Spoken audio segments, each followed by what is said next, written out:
నా పేరు తలపండి శ్రీనివాసరావు అండి. నేను జెడ్పీహెచ్ఎస్ పెద్దపాడు హై స్కూల్లో సోషల్ స్కూల్ అసిస్టెంట్ గా పనిచేస్తున్నానండి.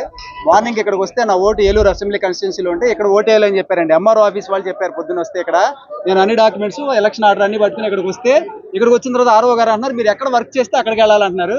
ఇక్కడ కనీసం హెల్ప్ డెస్క్ కూడా లేదండి. ఇక్కడ హెల్ప్ డెస్క్ లేదు. వచ్చిన వాళ్ళకి ఏ ఫామ్ ఎలా ఫిల్ చేయాలో చెప్పేవాళ్ళు లేరు.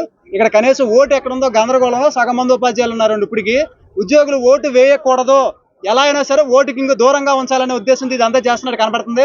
ఇక్కడైతే ఎటువంటి ఫెసిలిటీస్ లేవు.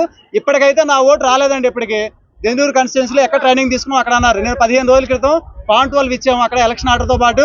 అక్కడ ఇప్పటి వరకు కూడా ఓటు రాలే. ఇప్పటికి వాళ్ళని అడిగితే సాయంత్రం 4 గంటలకు లిస్ట్ వస్తా అన్నారు.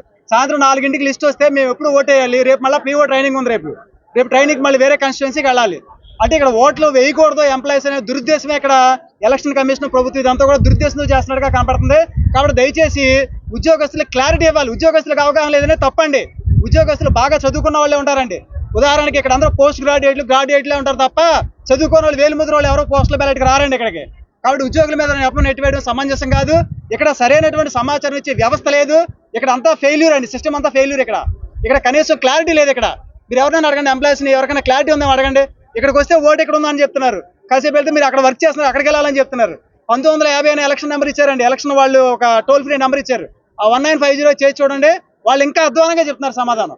మీకు ఎక్కడ డ్యూటీ పడితే మీకు అక్కడ ఫెసిలిటేషన్ సెంటర్ ఉంటుందండి, అక్కడ ఇస్తారు, మీకు ఆర్డర్ తీసుకుని అక్కడికి వెళ్ళాలని చెప్తున్నారండి. కాబట్టి దయచేసి ఉద్యోగుల పక్షాన్ని మీరు విజ్ఞప్తి చేసేది ఏంటంటే దయచేసి క్లారిటీగా ఎలా ఓటు వేయాలి, ఎక్కడుందో పేరు క్లారిటీగా మెసేజ్లోనే పెట్టండి. మనకు యంత్రాంగం ఉంది కదా, మనం ఆధునిక వ్యవస్థలో ఉన్నాం కదా, కనీసం మెసేజ్లు పెట్టండి. మీరు ఎక్కడ ఓటు ఉందో, మీరు ఎక్కడ ఓటు వేయాలో మెసేజ్ అయినా పెట్టాల్సిందిగా తెలియజేస్తున్నాం. అలాగే డేట్స్ కూడా పొడిగించాలండి. ఇవాళ రేపు అని ఒక బలవంతంగా ఆటోక్రసీలా చెప్తున్నారు. ఇవాళ రేపు ఓటు వేయాలని. ఇవాళ రేపు కాదండి, దాన్ని పొడిగించండి. ఇంకా 2-3 రోజులు పొడిగిస్తే వచ్చే నష్టం లేదు. అదేవిధంగా మనం అధునాతన సమాజంలో ఉన్నాం. ప్రజలతో మనం ఈఎంతో ఓట్లేస్తున్నాం. మనం మాత్రం బ్యాలెట్ పేపర్ వేయడం దారుణం. అలాగే ఉద్యోగులు కూడా ఈవీఎం పెట్టే ఆలోచన కూడా చేయాల్సిందిగా విజ్ఞప్తి చేస్తున్నాం. థ్యాంక్ యూ వెరీ మచ్ అండి.